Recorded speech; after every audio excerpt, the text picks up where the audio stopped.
का study for village city channel पर स्वागत है आप सभी का। भाई सभी लोग जो लोग नए जुड़ रहे हैं चैनल को सब्सक्राइब जरूर करें, जो पहली बार देख रहे हैं, और पहले से जुड़े हुए भाई बहन लाइक शेयर जरूर करें एज ए मोटिवेशन। पहला प्रश्न है, खाद्यान्नों की कृषि सर्वप्रथम प्रारंभ हुई थी। जो खाद्यान्न है, खाद्यान्न, इनकी कृषि सबसे पहले कहाँ प्रारंभ हुई है? नवपाषाण काल में, प्रोगैतिहासिक काल में, या प्रोगैतिहासिक है, पूरा पाषाण काल में, या मध्य पाषाण काल में? कहाँ प्रारंभ हुई खाद्यान्नों की कृषि सर्वप्रथम? नवपाषाण काल में शुरू हुई, न्यूलिथिक में। ए नंबर सही हो जाएगा।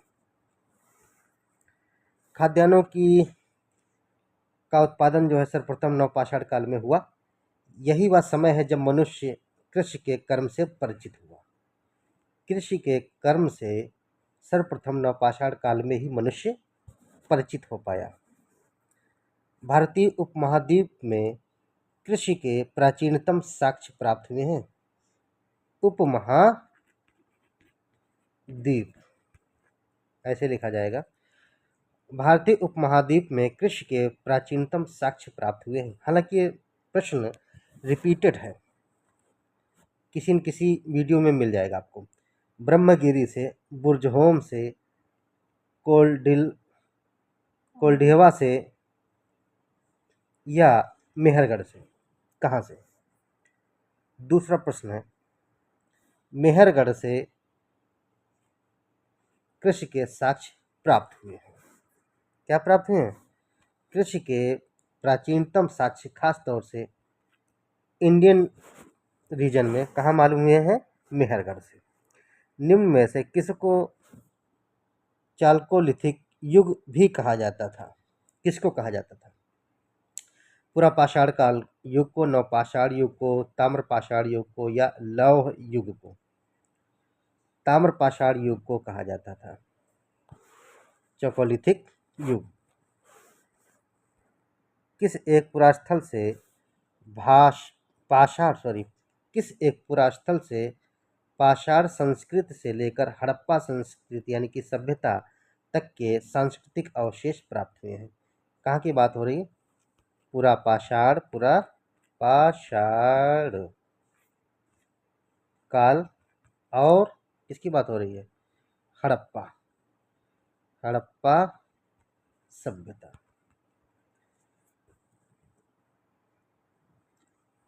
अवशेष प्राप्त हुए हैं, कहाँ प्राप्त हुए हैं? आमरी से, मेहरगढ़ से, कोटदीजी से, या कालीबंगा से? चौथा प्रश्न है, तो ये प्राप्त हुए हैं मेहरगढ़ से। ठीक है, पूरा पाषाण स्थल से, यानी पूरा पाषाणिक सांस्कृतिक स्थल और हड़प्पा सांस्कृतिक स्थल के अवशेष, सिविलाइजेशन के अवशेष कह लीजिए एक तरह से। देखिए, बलूचिस्तान यानी कि पाकिस्तान में पूरा स्थल मेहरगढ़ से पाषाण संस्कृति से लेकर हड़प्पा सभ्यता तक के सांस्कृतिक अवशेष मिले हैं। जो पाकिस्तान में जो बलूचिस्तान क्षेत्र है, प्रांत है वहाँ का, तो वहाँ से पूरा स्थल मेहरगढ़ से और पाषाण संस्कृति से लेकर के हड़प्पा सभ्यता तक के सांस्कृतिक अवशेष दिख जाएंगे आपको। भारत में किस शिलाश्रय से सर्वाधिक चित्र प्राप्त हुए हैं? किस शिलाश्रय से सर्वाधिक चित्र प्राप्त हुए हैं? भीमबेटका से, घघरिया से, लेखाहिया से, आदमगढ़ से? तो भीमबेटका से सर्वाधिक शिलाश्रय प्राप्त हुए हैं चित्र के रूप में। गैरिक मृदभांड पात्र यानी कि OCP का नामकरण हुआ।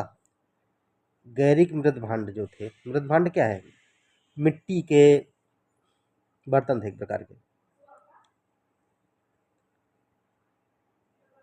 अक्षत्र में, नोह में, लाल किला में, या हस्तिनापुर में? छठा प्रश्न है, तो ये प्राप्त हुए हैं हस्तिनापुर में। गंगा यमुना दो आपकी संस्कृत की परंपरा संभवतः संस्कृति के साथ शुरू हुई। यह अत्यंत विशिष्ट मृदभांड के नमूने के कारण गैरिक मृदभांड ओसीपी कहा गया है। इस मृदभांड परंपरा के पात्र सर्वप्रथम हस्तिनापुर की खुदाई के दौरान प्रकाश में आए। हस्तिनापुर यूपी में है, बताइए कहाँ पर है। किस स्थल से मानव कंकाल के साथ कंकाल का भी शवाधान प्राप्त हुआ है। मानव कंकाल के साथ कुत्ते को दफनाने की वे साक्ष्य प्राप्त हुए कहाँ से। ब्रह्मगिरी से, चिरांद से, बुर्जहोम से या मांडो से। कहाँ से? बुर्जहोम से प्राप्त हुआ। सी नंबर सही हो जाएगा। बुर्जहोम जम्मू एंड कश्मीर में श्रीनगर के निकट स्थित बुर्जहोम से नवपाषाणिक अवस्था में मानव कंकाल के साथ कुत्ते का भी कंकाल के शवाधान से प्राप्त हुआ है। और गड्ढे वाले जो घर है यहाँ पर, यहाँ की प्रमुख विशेषता है। बुर्जहोम कहाँ है? जम्मू कश्मीर में, श्रीनगर के निकट है। मानव के साथ कुत्ते के भी अवशेष मिले हैं। उसका भी रेजिड्यू पार्टिकल्स है। सिंधु सभ्यता संबंधित है प्रागैतिहासिक युग से, आद्य ऐतिहासिक युग से, ऐतिहासिक युग से या उत्तर ऐतिहासिक युग से। सिंधु सभ्यता किससे संबंधित है इनमें से? आद्य ऐतिहासिक युग से। बी नंबर सही हो जाएगा। सिंधु सभ्यता की अगर बात करेंगे तो आद्य ऐतिहासिक काल की सभ्यता है, क्योंकि यहाँ पर लेखन कला का ज्ञान तो था, ज्ञान तो है ही, किंतु अभी तक इसे पढ़ा नहीं गया। इतिहास निर्माण में इसका प्रयोग नहीं किया जा सकता। ठीक है, इंडस सिविलाइजेशन की बात हो रही है यहाँ पर।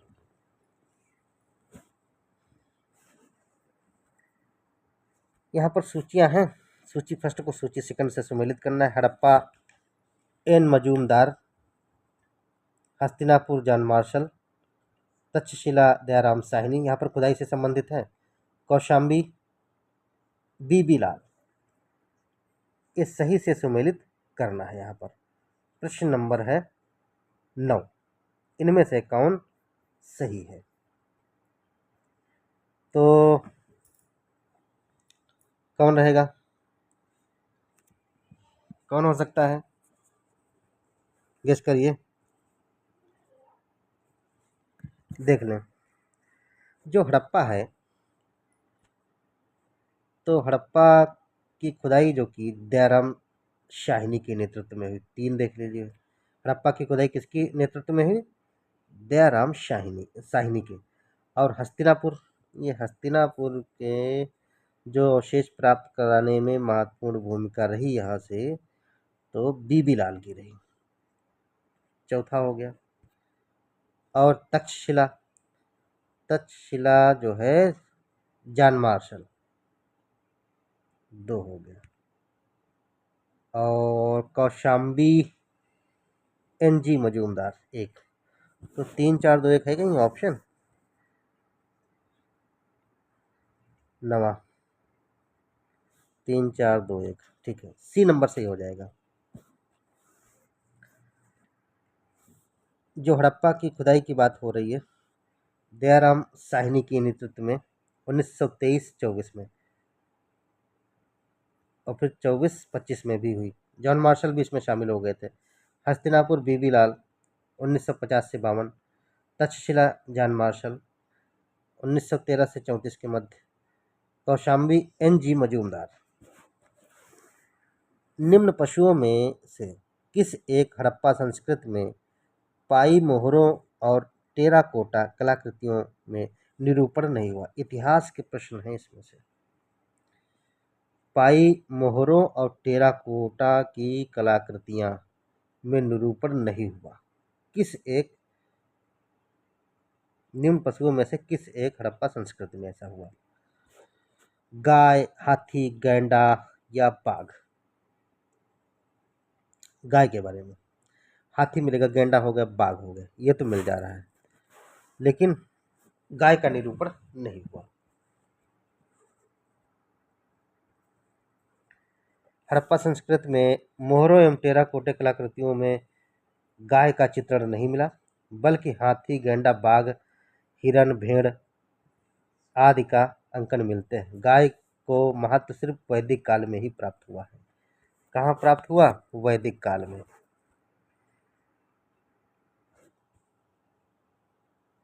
चार स्थानों में से हुई बौद्ध संगीतियों का सही कालानुक्रम में नीचे से बताना है। वैशाली, राजगृह, कुंडलवन, पाटलिपुत्र। सबसे पहले कहाँ हुई ये देखना है। 11वां प्रश्न है, तो र वै रावय हो गया, पा कुं, तो राजगृह में हुई, राजगृह दूसरा हो गया, फिर वैशाली में हुई, एक हो गया, फिर पाटलिपुत्र में हुआ, 4, और फिर कुंडलवन, कुंडलवन लास्ट में हुआ है। पहले इतना याद कर लीजिए, राजगृह पहला हो गया, कुंडलवन लास्ट हो गया। कुंडलवन जम्मू कश्मीर में है। 2 1 4 3 है कहीं? ठीक है, डी नंबर सही हो जाएगा।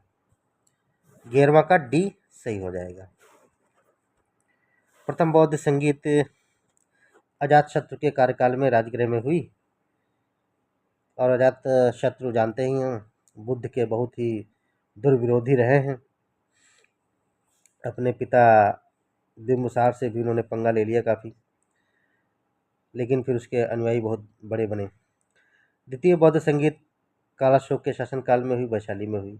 तृतीय बौद्ध संगीत शासनकाल किसके? अशोक के शासनकाल में हुई। अजात शत्रु, अजात, फिर कालाशोक, कालाशोक, फिर अशोक, फिर कनिष्क आ जाएंगे। कनिष्क पहले किसके शासनकाल में? अजात शत्रु के। दिल्ली सल्तनत का सर्वाधिक विद्वान शासक जो खगोल शास्त्र, गणित एवं आयुर्विज्ञान सहित अनेक विधाओं में माहिर था, कौन सा ऐसा विद्वान था? दिल्ली सल्तनत का जो खगोल शास्त्र में, गणित में, आयुर्विज्ञान में अनेक विधाओं में माहिर था। इल्तुतमिश, अलाउद्दीन खिलजी, मोहम्मद बिन तुगलक या सिकंदर लोदी। इल्तुतमिश था क्या? 12वां भाई मोहम्मद बिन तुगलक था। कौन था? मोहम्मद बिन तुगलक। 12वां का सी नंबर सही रहेगा। दिल्ली सल्तनत के सभी सुल्तानों में मोहम्मद बिन तुगलक जो था सर्वाधिक विद्वान और शिक्षित शासक था।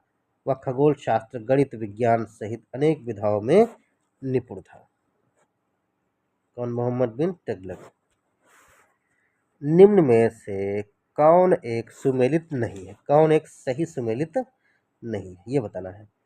दीवान ए मुस्तखराज अलाउद्दीन खिलजी ने, दीवान ए अमीर कोही मोहम्मद तुगलक ने, या दीवान ए खैरात किसने?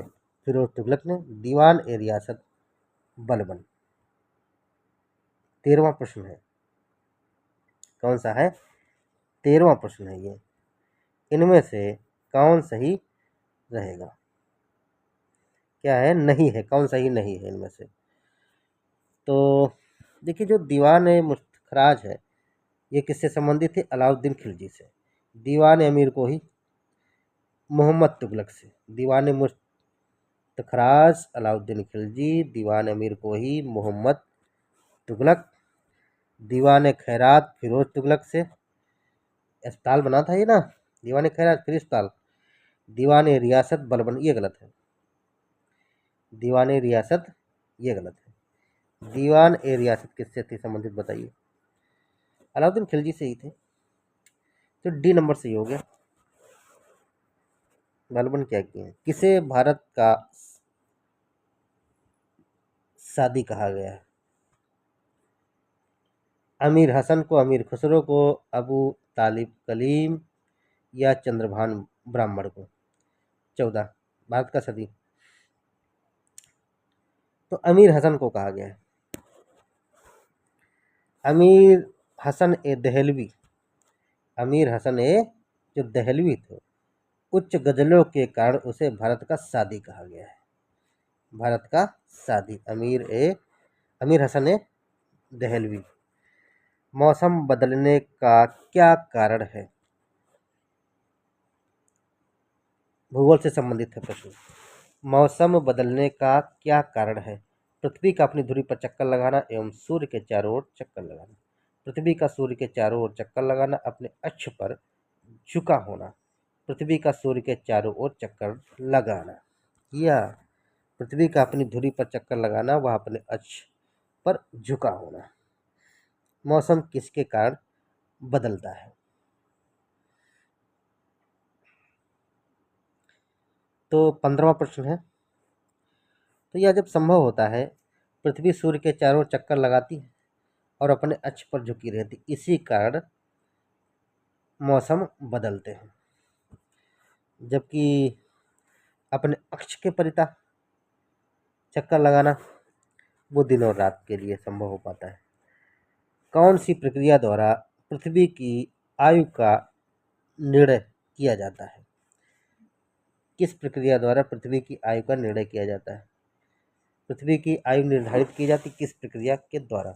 भूगर्भिक गणना, गुरुत्वाकर्षण बल, रेडियोमेट्रिक गणना, जीवाश्म गणना। 16 रेडियोमेट्रिक गणना के कारण ही पृथ्वी की आयु की गणना की जाती है, निर्णय किया जाता है। इनमें से कौन सूर्य की रोशनी ज्यादा परिवर्तित करता है? सूर्य की रोशनी को ज्यादा परिवर्तित कौन करता है? रेत का रेगिस्तान, धान की खेती की भूमि, प्रेरी भूमि, समशीतोष्ण, ताजा बर्फ से ढकी भूमि।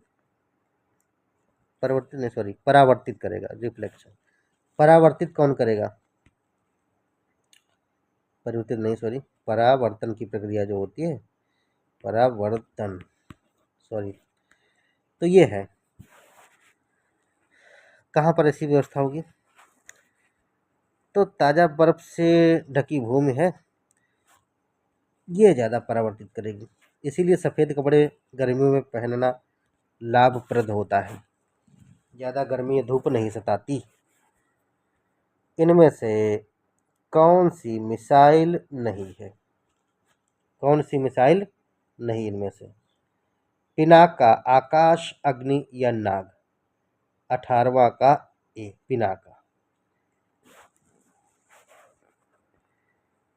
अल्फा लेनिक अम्ल 18 कार्बन युक्त ओमेगा 3 फैटी अम्ल का सर्वोत्तम स्रोत है।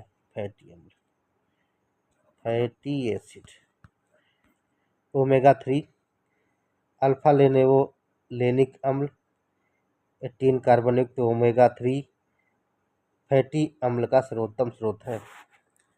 मोठ है या अलसी है, जई है या मूंग है? 19वां प्रश्न है ये। अलसी है। क्या है? अलसी। तवे पे भुनी हुई अगर अलसी खाते हैं तो बहुत ही लाभप्रद है भाई। वह प्राकृतिक पदार्थ जिसमें लौह विद्यमान होता है। विद्यमान ऐसे लिखना चाहिए।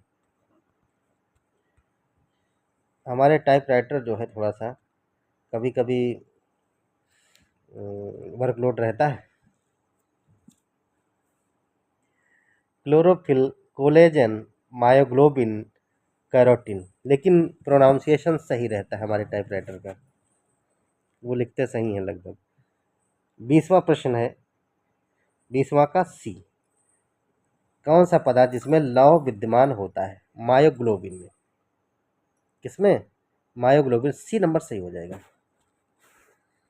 इनमें से कौन जलवायु परिवर्तन का संकेत नहीं है? कौन जलवायु परिवर्तन का संकेत नहीं है? वानस्पतिक संकेतक, दीर्घकालीन परिवर्तन, विवर्तनीय संकेतांक, संकेतक या हिमी संकेतक? जलवायु परिवर्तन का संकेतक नहीं है, कौन सा बताइए। 21वां प्रश्न है भाई, दीर्घकालीन परिवर्तन, ये नहीं है। वनस्पतियों में समस्या होगी तो जलवायु परिवर्तन घटित होगा, विवर्तनीय संकेतक होगा तब भी जलवायु परिवर्तन क्लाइमेट चेंज होगी। हिमीय संकेतक, ये भी क्लाइमेट चेंज का हिस्सा रहेगा। भारतीय पक्षियों में से अत्यधिक संकटापन्न किस्म है, कौन सी है? सबसे ज़्यादा संकटग्रस्त किस्म कौन सी है? Golden oriole, Indian fantail pigeon, pigeon है ये, Indian sunbird, great Indian bustard, कौन? 22 नंबर ग्रेट इंडियन बस्टर्ड है। बस्टर्ड गाली न देना किसी को। 22 नंबर, 22 का डी रहेगा। ये संकट पे। ग्रेट इंडियन फ्रूट बैट के नाम से जाना जाता है, ग्रेट इंडियन फ्रूट बैट के नाम से जाना जाता है कौन? इंडियन फ्लाइंग फॉक्स, चमगादड़ को, डोडो पक्षी को, या मैमल को? 23वां प्रश्न है, तो इंडियन फ्लाइंग फॉक्स है जो ग्रेट इंडियन फ्रूट बैट के नाम से जाना जाता है। गैस समूह में जो ग्रीन हाउस प्रभाव में योगदान देता है, ग्रीन हाउस प्रभाव में कौन योगदान देता है, कौन सी गैस? नाइट्रोजन, कार्बन डाइऑक्साइड या ऑक्सीजन? जलवाष्प मीथेन ऑक्सीजन, जलवाष्प carbon dioxide methane, ozone nitrogen oxygen. तो जलवाष्प रहेगी, कार्बन डाइऑक्साइड रहेगी और मीथेन रहेगी। तो सी नंबर होना चाहिए 24 का। ठीक है, इनमें से कौन सही सुमेलित नहीं है? कौन सही सुमेलित नहीं है भाई? उष्णकटिबंधीय वन साइलेंट वैली में पाए जा रहे हैं, ये कहा जा रहा है। शंकु वृक्ष वन हिमाचल प्रदेश में मिलते हैं। कच्छ वनस्पति सुंदरवन में मिलती हैं। पतझड़ वन सिंगापुर में मिलते हैं। इनमें से कौन सही सुमेलित नहीं है? तो पतझड़ वन सिंगापुर में, ऐसा तो नहीं। उष्णकटिबंधीय वन साइलेंट वैली में, साइलेंट वैली कहाँ है कमेंट करके बताइएगा। शंकु वृक्ष वन पहाड़ी और बर्फ वाले क्षेत्रों में हिमाचल प्रदेश में, बिल्कुल सही है। कच्छ वनस्पति सुंदरवन में मिलेंगे। तो पतझड़ वन सिंगापुर में मिलते, ऐसा नहीं है, अपने यहाँ भी मिलते हैं, इंडिया में भी मिलते हैं। पतझड़ वन राजस्थान में मिलते हैं भाई ज़्यादातर। तो ये 25 महत्वपूर्ण प्रश्न थे। जो नए लोग चैनल को सब्सक्राइब जरूर करें प्लीज़।